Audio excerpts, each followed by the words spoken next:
Hello again. Again, I'm Tim, and I'm here to discuss the last of the 10 amendments for the Bill of Rights, the 10th Amendment. This one's kind of a biggie. It has some contemporary context.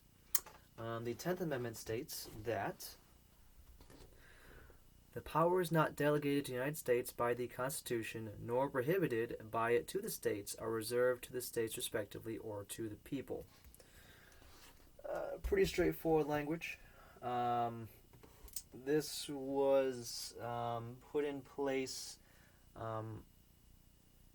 after the Constitution was ratified. So, in the original Constitution, there was no Bill of Rights. I mentioned a little bit before in the Ninth Amendment video why that was. People were concerned about people's rights and whether or not there was implied rights or unimplied rights. But in this context, there were other concerns too. They were considered unnecessary because the government that the Constitution is creating was limited already, so there was no need for a Bill of Rights to protect the people. Another argument was that if you introduce a Bill of Rights, it implies that there are powers that the national government has that aren't actually stated, that aren't in there. That being said, ultimately, the proponents for the Bill of Rights won out, and again, James Madison wrote those in after the fact. This is an interesting one. It introduced the idea of federalism, the idea that federal government has certain powers, state government has certain powers, the local government has certain powers. So, oftentimes the state governments, or the federal government, when it enacts laws, it is enacting things for the whole country. But that is stuff that is outlined by the Constitution. There are other things that are not in the Constitution, and that is why oftentimes you find states with different laws on certain things. For example, things like marijuana, or Uber, or mixed martial arts, or gay marriage. All these things are not in the Constitution, and a lot of them didn't exist back then. They didn't have Uber in the 18th century. So there's really no way that it could have been included in this, and that's why this bill was included. Anything that's not in the Constitution is left up to these states to determine whether or not they allow it or don't allow it, or what restrictions they put on it.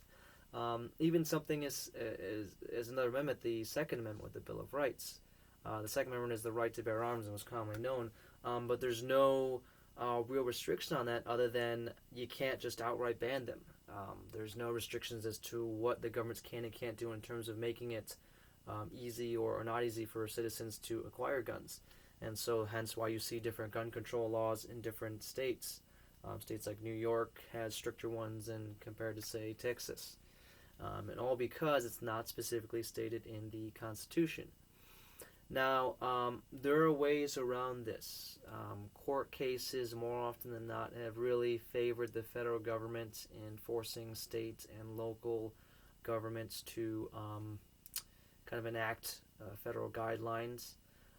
Things like, for example, the speed limit. The federal government has gone around things like that, so there is no speed limit in the Constitution. So therefore, technically speaking, states don't have to have a speed limit. That being said, the states also the federal government ties a lot of the federal funding that goes to infrastructure, such as highways and roads, into having a speed limit. So you cannot have a speed limit if you want as a state, but then you might not get that money that you would be able to use for your infrastructure. So, despite the fact that this says that if it's not in the Constitution, the federal government can't do it, there are ways around it. Interestingly enough, in my research in this particular amendment, it never was once used to protect the rights of individuals against the federal government. I don't know if that's because the cases never come up or because it was just ignored. I don't know why that's the case. Usually when this comes up, it's usually a state or local governments versus the federal government. So that is an interesting that's an interesting tidbit of information there. So, again, this is pretty straightforward. It's, again, one of the shorter ones. The language is pretty right to the point. It's easy to understand. That being said, I hope this little review helped you a little bit, and I look forward to seeing you in the next video.